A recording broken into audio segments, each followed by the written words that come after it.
मदनपुर की रातें हमेशा से कुछ ज्यादा ही अंधेरी थीं। मदनपुर का वह क्वार्टर L24 बाहर से देखने में किसी पुराने सरकारी बंगले जैसा, सफेद पुती दीवारें, बंद खिड़कियां, सड़क के किनारे एक सूखा पड़ा नीम का पेड़। लेकिन जो भी पहली बार उस गली से गुजरता, एक पल के लिए रुककर उस मकान की तरफ देखता जरूर था। क्यों? शायद इसलिए कि उस मकान से कभी हंसी की आवाज नहीं आती थी, कभी नहीं। इसी मकान में रहने आया था आलोक, शहर के सरकारी बैंक में हेड क्लर्क, स्वभाव से शांत, थोड़ा डरपोक और अपनी मां का इस कदर अंधभक्त कि खुद का साया भी उससे पूछ कर चलता। उसकी पत्नी स्मृति एक सरकारी स्कूल की शिक्षिका, तर्क और विज्ञान में विश्वास रखने वाली, जमीन से जुड़ी महिला, और घर का असली केंद्र थी सावित्री देवी। 60 साल की उम्र, माथे पर झुर्रियां नहीं, एक सख्त अहंकार था, आंखों में एक ऐसी चमक जो देखने वाले को यह एहसास करा दे कि वो खुद ही गुनाहगार है। इस घर में स्मृति को आए अभी एक हफ्ता ही हुआ था। घर के पिछले हिस्से में एक छोटा सा बगीचा था और उसके कोने में एक बंद स्टोर रूम, जिसके दरवाजे पर जंग लगा एक बड़ा ताला था। स्मृति ने पहले ही दिन वो चाबी मांगी। सावित्री देवी ने उसकी तरफ ऐसे देखा जैसे उसने कोई पाप कर दिया हो। वो कमरा मनहूस है बहू। उनकी आवाज में एक हिंसक शांति थी। वहां पिछले 10 सालों से धूल और यादें कैद हैं, उन्हें बंद ही रहने दो। स्मृति ने गौर किया कि पूरे घर में चमेली के तेल की एक मीठी लेकिन दम घोंटने वाली महक हर वक्त तैरती रहती थी, जैसे किसी ने वो खुशबू दीवारों में ही रच दी हो। उसने खिड़कियां खोली, महक कम नहीं हुई। उसने पर्दे हटाए, महक कम नहीं हुई। वो महक थी या एक चेतावनी? पहले हफ्ते की तीसरी रात के करीब 2 बज रहे थे। स्मृति गहरी नींद में थी जब अचानक उसकी आंख खुली। कमरे में ठंड थी, असामान्य ठंड। जुलाई के महीने में जब पूरा मदनपुर उमस से बेहाल था, इस कमरे में ठंड का क्या काम? स्मृति ने पंखा देखा, वो बंद था। तभी रसोई से एक धीमी आवाज आई, जैसे कोई बर्तन खिसकाया हो। स्मृति ने आलोक की तरफ देखा, वो सो रहा था। उसने घड़ी देखी, 2:17 बज रहे थे। वो दबे पांव रसोई की तरफ बढ़ी। दरवाजा थोड़ा खुला था। उसने उंगली से दरवाजा धकेला। सावित्री देवी फर्श पर, सिंदूर में, बुदबुदाते हुए। रसोई का फर्श लाल था, नहीं, वो खून नहीं था, पर उस रोशनी में वो सिंदूर भी खून जैसा ही लगता था। सावित्री देवी पीतल की थाली के सामने बैठी थीं और उसमें बिखरे सिंदूर में अपनी उंगलियां घुमा रही थीं। धीरे धीरे, किसी के नाम के घेरे खींचते हुए। उनके होंठ हिल रहे थे, एक फुसफुसाहट जो शब्दों से ज्यादा एक मंत्र जैसी थी। अभी नहीं प्रिया। उनकी आवाज किसी नींद में बोलने वाले जैसी थी, पर उनकी आंखें खुली थीं। अभी इसका वक्त नहीं आया है। तूने तो वंश नहीं दिया, कम से कम इसे तो देने दे प्रिया। वो नाम, उस नाम में एक पूरी कब्र बंद थी। माँ जी, स्मृति की आवाज कांपी। इस वक्त यहां क्या कर रही हैं आप?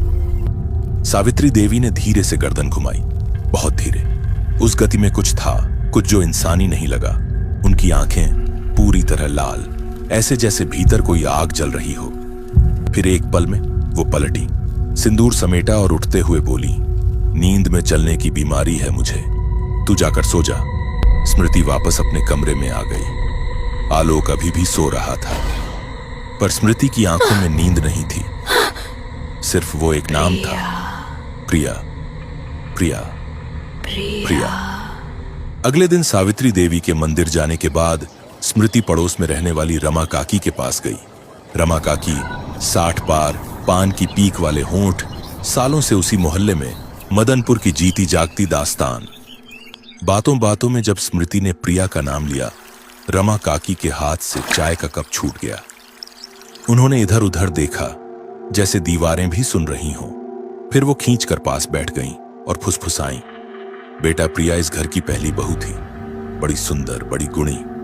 पर शादी के 2 साल बाद ही सावित्री ने शोर मचा दिया।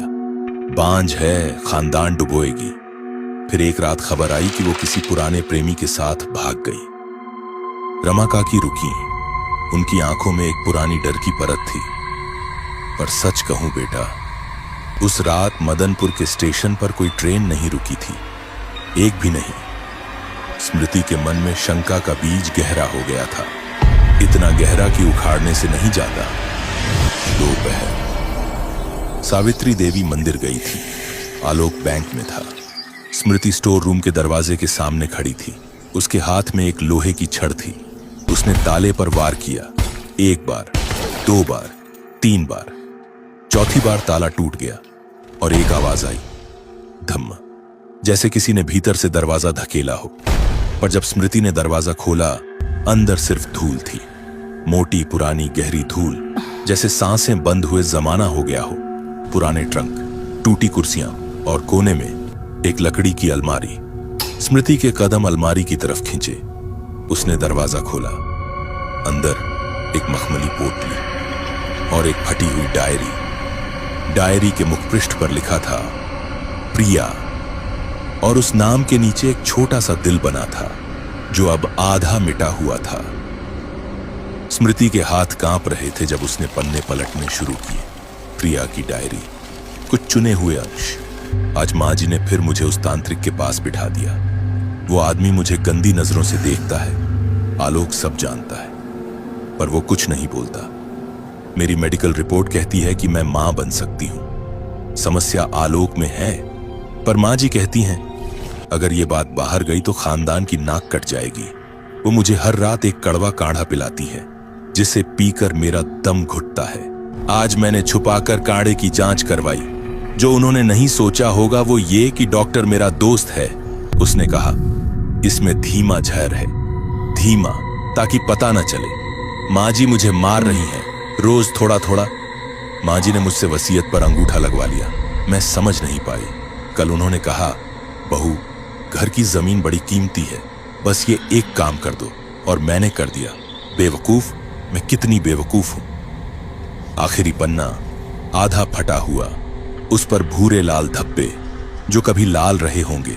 लिखा था, आलोक, तुमने मुझे बचा लिया होता। वाक्य वहीं टूट गया था जहां खून के धब्बे थे। स्मृति की आंखों से आंसू गिर रहे थे।